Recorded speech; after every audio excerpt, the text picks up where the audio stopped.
आज जिला संत कबीर नगर खलीलाबाद विधानसभा के अंदर जूनियर हाई स्कूल के मैदान में पीस पार्टी की संपूर्ण स्वराज रैली का आयोजन किया गया। जिस रैली का मकसद था कि हर दबे कुचले समाज को इंसाफ दिलाना, सर्व समाज को सियासत की विचारधारा के साथ में लाकर सबको बराबर का इंसाफ देना, सबके हक और अधिकारों की रक्षा करना। इस मौके पर इस संपूर्ण स्वराज रैली के अंदर पीस पार्टी के राष्ट्रीय अध्यक्ष डॉक्टर अयूब साहब और बिहार सरकार में मंत्री श्री रत्नेश साहा जी और उनके साथ पूर्व राज्य मंत्री वाल्मीकि सिंह जी ने आकर नीतीश कुमार जी का पैगाम दिया। और इस मौके पर ये तय पाया गया कि आने वाले 2024 के आम चुनाव में लोकसभा के अंदर एक ऐसा मोर्चा गठन किया जाए जिसमें भाजपा की सरकार को बदला जा सके और एक नया विकल्प उत्तर प्रदेश और भारत के अंदर दिया जा सके। इसी की रणनीति बनाने के लिए पीस पार्टी के लिए नीतीश कुमार जी ने अपने प्रतिनिधि के रूप में श्री रत्नेश साहा जी और वाल्मीकि सिंह जी को डॉक्टर अयूब साहब के पास भेजा और इस पर विस्तार से चर्चा की गई। और ये लग रहा है कि आने वाले चुनाव में उत्तर प्रदेश के अंदर से, जैसे कि हमेशा होता आया है कि दिल्ली की कुर्सी का रास्ता उत्तर प्रदेश से होकर गुजरता है, तो उत्तर प्रदेश के अंदर ही रास्ता होकर जाएगा। और ऐसा महसूस हो रहा है कि इस बार पीस पार्टी इस लोकसभा चुनाव में एक महत्वपूर्ण भूमिका निभाने जा रही है, क्योंकि नीतीश कुमार जी के प्रतिनिधियों का आना ये साबित करता है कि उत्तर प्रदेश में अगर कोई मजबूत दल नीतीश कुमार जी को नज़र आया है, जिनको राजनीति का चाणक्य कहा जाता है, तो वो सिर्फ डॉक्टर अयूब नज़र आ रहे हैं। यही वजह है कि नीतीश कुमार जी ने पहले ही दिन से पहला कदम पीस पार्टी और डॉक्टर अयूब पर भरोसे के साथ ये जाहिर कर दिया है कि उत्तर प्रदेश में पीस पार्टी एक ताकत रखती है और डॉक्टर अयूब का नाम एक ताकतवर नाम है जो ख़ास तौर से पसमानदा समाज पर अपना असर रखते हैं। और पसमानदा समाज के वोट के बल पर ही आज तक तमाम पार्टियां सत्ता में आती रही हैं। तो नीतीश कुमार जी ने भी पसमानदा समाज के एक बड़े लीडर डॉक्टर अयूब पर भरोसा जताकर ये साबित किया है कि पसमानदा समाज आने वाले लोकसभा चुनाव 2024 में एक महत्वपूर्ण भूमिका निभाने जा रहा है। दोस्तों, हजारों साल की गुलामी के बाद भारतवर्ष के इतिहास में जो सबसे बड़ा परिवर्तन हुआ वो हुआ 1947 की आजादी और आजादी के बाद मिलने वाला संविधान। संविधान का जो बनाने वाले हमारे राष्ट्र नेता थे महात्मा गांधी जी, पंडित जवाहरलाल नेहरू जी, सरदार पटेल जी, मौलाना आजाद जी, डॉक्टर अंबेडकर साहब, इन्होंने सब मिल करके और तमाम शख्सियतें मिल करके देश को एक संविधान दिया। संविधान की अगर हम मूल भावना की तरफ जाएंगे तो उसमें मूल भावना थी कि हर आदमी दूसरे आदमी के बराबर होगा। वो चाहे राजनीतिक बात हो, चाहे सामाजिक बात हो, चाहे आर्थिक बात हो। मैं कहना चाहता हूं कि इस 8 साल के पहले सरकारों ने बड़ी बेइंसाफी करते हुए भी काफी इंसाफ किया था। वो ऐसा कि जो गैर बराबरी इन क्षेत्रों में थी कुछ न कुछ दूर हुई है। हम शिक्षा में बढ़े हैं, दलित पिछड़ा शिक्षा में बढ़ा है, उसके आर्थिक हालात भी अच्छा हुआ है। हमारे अल्पसंख्यक भाइयों मुस्लिमों की भी शिक्षा और आर्थिक हालात बेहतर हुए थे। लेकिन ये बराबरी की तरफ बढ़ता हुआ भारत गोलवलकर को और श्यामा चंद्र मुखर्जी के संतानों को, सावरकर की संतानों को ये पसंद नहीं है। बढ़ते रहिएगा दोनों आदमी, अल्लाह ताला का मंजूर हुआ तो आप सदा कामयाब रहेंगे। मैं कहना चाहूंगा कि आपने जो हमसे बात किए हैं, मैं अपने माननीय मुख्यमंत्री से बात करके हम दोनों आदमी को मिलवाने का काम करेंगे। हम कोशिश करेंगे कि 12 से लेकर के 20 दिसंबर के बीच ही आप दोनों आदमी को मुलाकात करा दूं, और जो आप लोग की मांग होगी सो आप लोग रखिएगा। अगर दोनों के माननीय मुख्यमंत्री नीतीश कुमार का दिल और आपका दिल मिल जाए तो दोनों आदमी, तीनों आदमी एक साथ मिलकर उत्तर प्रदेश नहीं पूरे भारत में परचम लहराने का काम करेंगे। और माननीय मुख्यमंत्री नीतीश कुमार, जिन्होंने चील वाला चाल नहीं चलते हैं, चील चा करते रहता है और बाज झपटता है, बाज की मार देखी एक ही बार मारता है, जिस वस्तु पर एम करता है वो लेकर चला जाता है और चील इधर उधर घूमते रहता है। तो माननीय मुख्यमंत्री, बात है 2024 में आपके दुआ से, आपके आशीर्वाद से दिल्ली के किला को झपटने का काम करेंगे। मैं आपके आशीर्वाद से मैं बोल रहा हूं।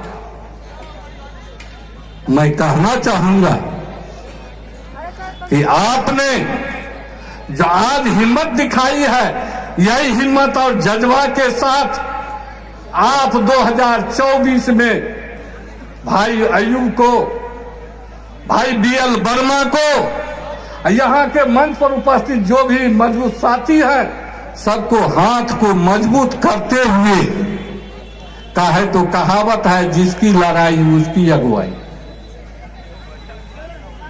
अरे भाई, हम लोग गरीब हैं, अल्पसंख्यक समाज अनपढ़ है, मुसहर समाज अनपढ़ है, दलित समाज अनपढ़ है, इसको बैल के तरफ, पशु के तरफ बांध कर घुमाना चाहता है। इसलिए शिक्षा भी जरूरी है।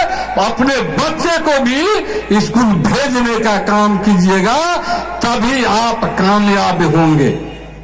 मैं कहता हूं, कबीरा खड़े बाजार में, कबीरा खड़े बाजार में सबको मांगे खैर, कबीरा खड़े बाजार में सबको मांगे खैर, ना काहू से दोस्ती तो ना काहू से बैर।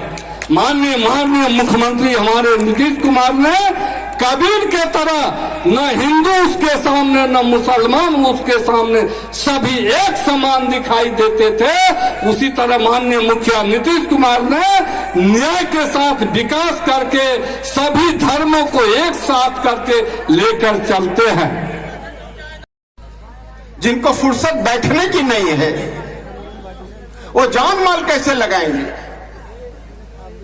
इसलिए ताकत दिखानी पड़ेगी, सबको इकट्ठा होकर के संघर्ष करना पड़ेगा, जद्दोजहद करना पड़ेगा, तभी कामयाबी मिल पाएगी।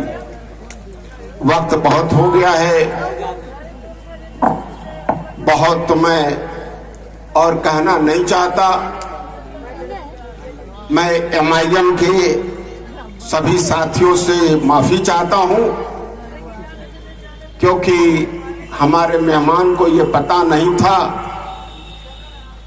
कि 2022 में MIM और पीस पार्टी और जन अधिकार पार्टी और छोटी पार्टियों ने मिलकर के चुनाव लड़ा है। हम लोग उनके सहयोगी हैं।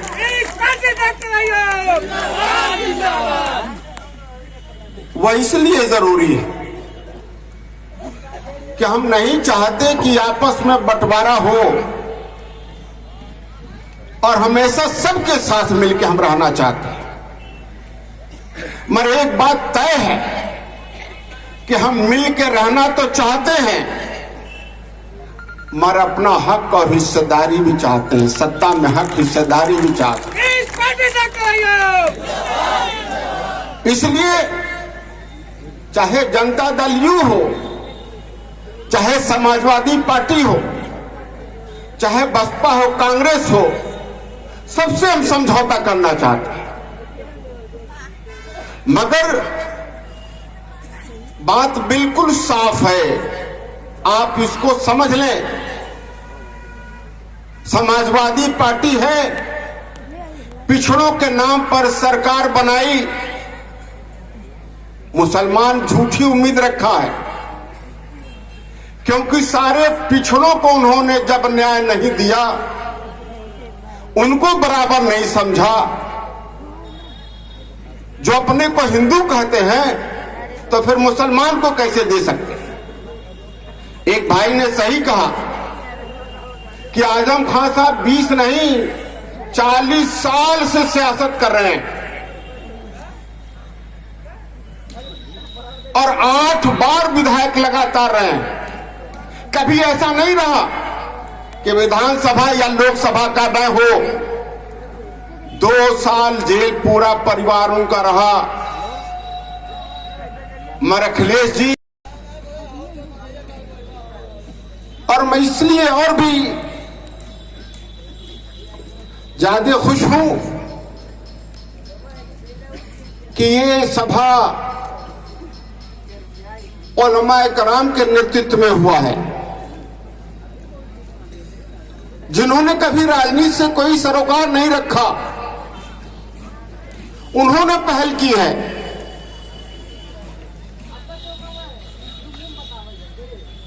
और आज उलमा ही नहीं बल्कि मौलमा ने भी वो बात रखी है जो एक मुसलमान को जानना चाहिए। यास्मीन जी ने, जो एक मौलमा है, एक आलिम है, उन्होंने अपने थोड़े से बात में ये समझाया है कि इंसानों को और खास तौर पर मुसलमानों की दोनों जहानों की कामयाबी किस चीज में है। उन्हें वोट के बारे में बताया है और संघर्ष के बारे में बताया है। वोट ये आपकी जिम्मेदारी है। ये बात बिल्कुल सच है कि आप जिंदा नहीं रह सकते। ये मेरे रब का हुक्म है और हमारे नबी का तरीका है। यही काम मर्यादा पुरुषोत्तम राम ने किया और यही काम मर्यादा पुरुषोत्तम कृष्ण ने भी किया। अन्याय के खिलाफ संघर्ष, और यही हमारे नबी ने किया और यही अल्लाह का हुक्म भी है। अगर अन्याय के खिलाफ आप संघर्ष नहीं करेंगे तो आपको रह पाना मुमकिन नहीं है। अगर आगे बढ़ना है तो आपको संघर्ष करना पड़ेगा। हमारा क्षेत्र खलीलाबाद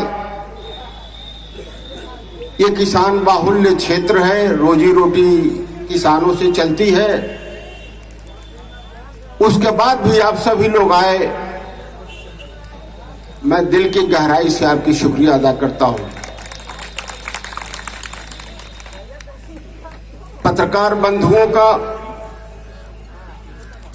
प्रिंट और इलेक्ट्रॉनिक मीडिया का, जिन्होंने हमेशा पीस पार्टी का सहयोग किया है और पीस पार्टी के मिशन को जनता तक पहुंचाने का काम किया है, मैं आपका भी विशेष तौर पर आभारी हूं।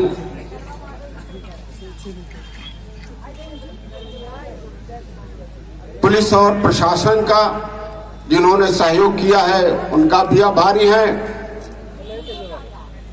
और पहली बार इतिहास में ये हुआ है कि हमारी मां बहनें नकाब में आकर के किसी राजनीतिक दल में बैठी हैं।